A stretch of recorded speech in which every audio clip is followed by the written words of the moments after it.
بسم الله الرحمن الرحيم نحمده ونصلي على رسوله الكريم أما بعد.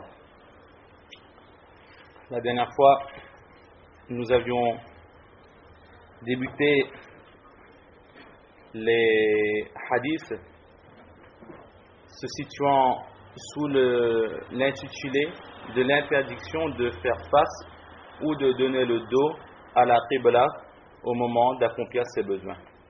Nous avions déjà vu les différents hadiths, dans certains où une interdiction se faisait comprendre, dans d'autres récits, une autorisation se faisait comprendre, d'où le second titre mis en place par l'auteur, l'autorisation de faire face ou de donner le dos à la qibla au moment d'accomplir ses besoins.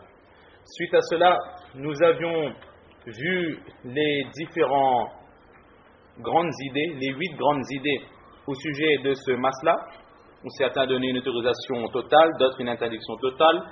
Nous avions vu cela. Et aujourd'hui, nous allons voir les réponses que donne Imam Abu Hanifa rahmatullah alayh à chacune de ces écoles.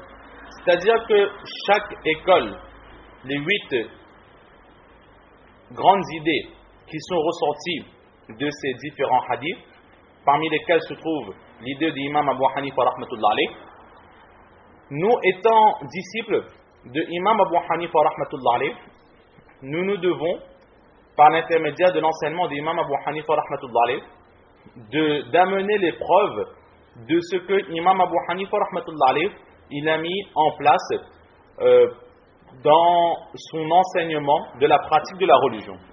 Suite à cela, nous devons aussi répondre aux autres affirmations des autres écoles.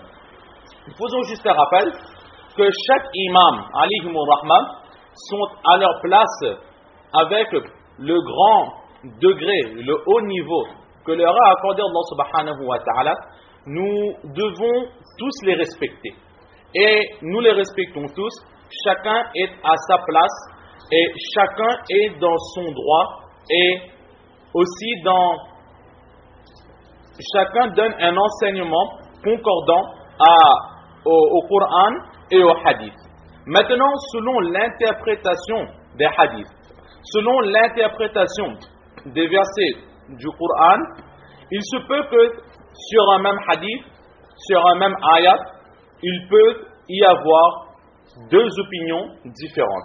C'est comme notre professeur Hazrat Mohamed Zulfiqar Daman Barakatuhum, il nous donnait cet exemple pour nous faire comprendre. C'est que, prenons comme exemple que l'islam est un verre transparent.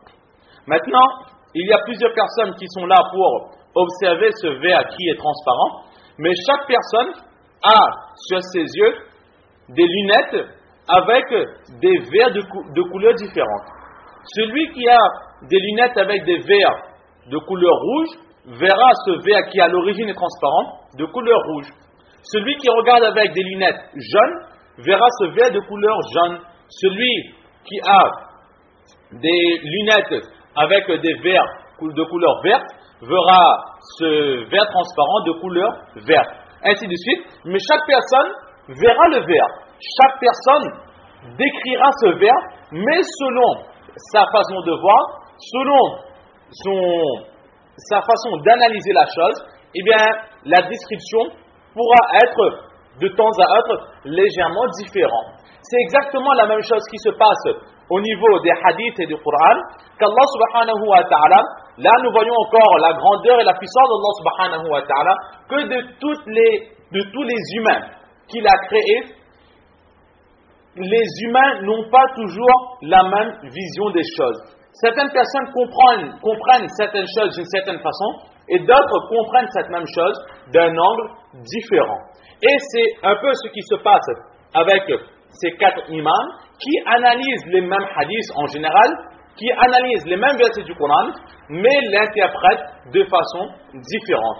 Là n'est pas un manquement dans la religion de l'islam, mais c'est ce que, selon le sens d'un récit où il est dit Ikhtilafu ummati rahmatun, que ce genre de divergence, pas de divergence, mais de différentes interprétations du Coran ou des hadiths, tant que cela n'est pas contraire aux règles élémentaires de l'enseignement d'Allah et de son prophète sallallahu alayhi wa sallam, alors ces différentes façons de voir les choses est une bénédiction pour la communauté du saint prophète sallallahu alayhi wa sallam.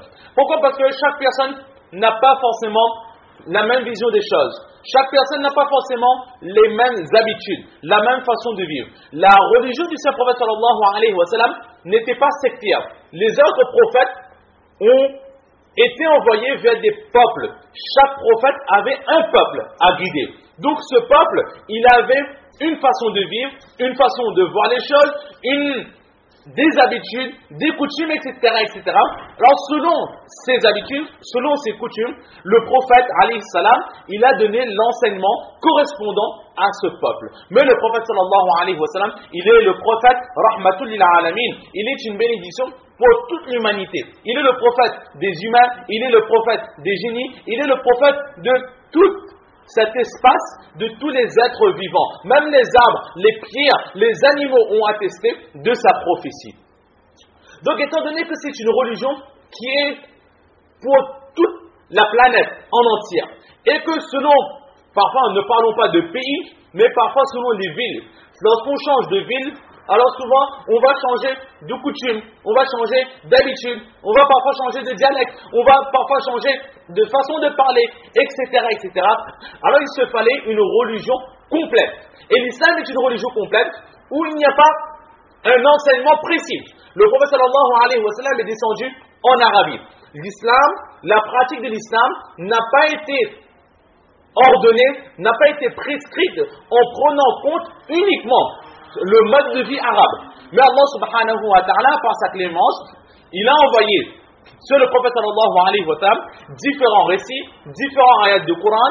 De temps en temps, à première vue, nous pouvons penser qu'entre ces hadiths, entre ces ayats, il y a des divergences, il y a des contradictions. Mais il n'y a en fait aucune contradiction, mais c'est que chaque enseignement correspondra à un mode, à un modèle, à un type d'individu, de population, de façon à ce que l'islam puisse être pratiqué de la meilleure façon possible. Qu'au jour du Qiyamah, personne ne pourra dire que oh Allah, moi j'habitais dans le pôle Nord et l'enseignement que nous a donné le saint prophète sallallahu alayhi wa sallam ne correspondait pas à notre mode de vie, c'est pour cela que j'ai délaissé cette religion. Non, personne ne pourra donner cette excuse car l'islam est une religion al-yawma akmaltu lakum dinakum. Allah dit, subhanahu wa ta'ala, lui-même il dit qu'aujourd'hui nous avons parfait pour vous cette religion. Que veut dire parfait la religion? Cette perfection signifie aussi bien que c'est une religion dans laquelle il n'y a plus rien à ajouter, il n'y a plus non plus rien à retirer. Mais c'est une religion parfaite qui s'adaptera à toute la population, à tous les humains, hommes ou femmes, quel que soit l'endroit où ils restent, qu'ils vivent dans la ville, dans la nature, dans les vallées, dans la forêt, dans la mer, là où il vivra, il pourra pratiquer cette religion de l'islam. Et justement donc, ikhtilafu ummati rahmatun, que ces différentes opinions sont des bénédictions pour ma population. Mais maintenant, lorsque nous pratiquons l'islam, nous devons nous baser certes sur le Coran et sur les hadiths.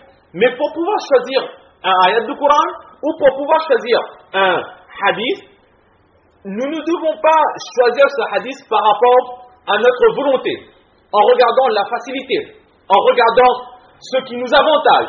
Qu'aujourd'hui, on prend ce hadith-là parce qu'il nous avantage, et demain, nous délaissons ce même hadith pour prendre un hadith qui nous avantage un peu plus.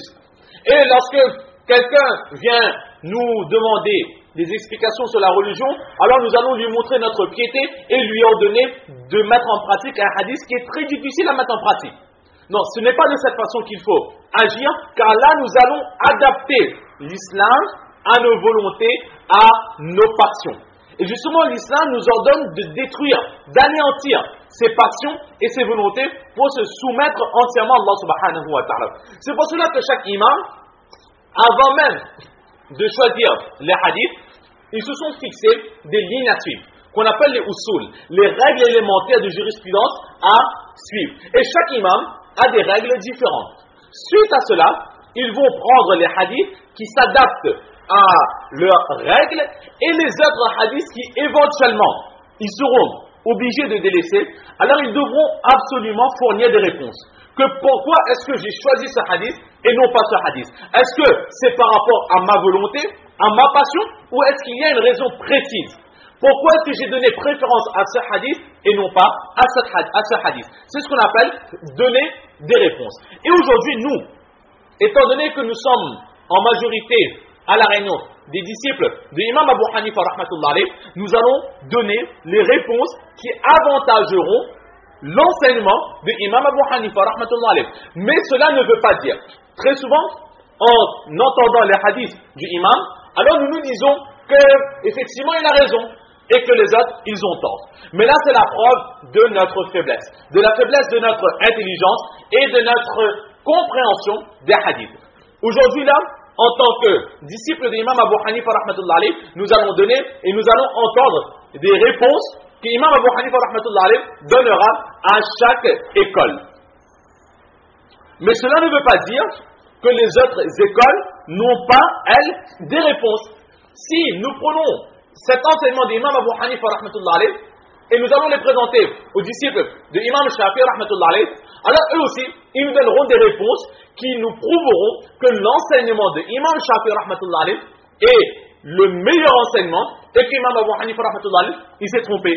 Cet enseignement de l'imam Shafi'i et de l'imam de l'imam Shafi'i et de l'imam Abu Hanifa rahmatullah alayh, si nous allons les présenter à un disciple de l'imam Malik alayhi rahma, alors il sera aussi capable de nous donner des explications et des réponses nous prouvant que c'est l'enseignement de l'imam Malik rahmatullah alayh qui est le meilleur et le juste. De cette façon, chaque imam sera capable théoriquement de prouver qu'il a raison et que les autres ils ont tort. C'est ce que nous avions dit à demi-mot dans le cours de Mishkat Sharif, que chaque disciple a cette conviction que mon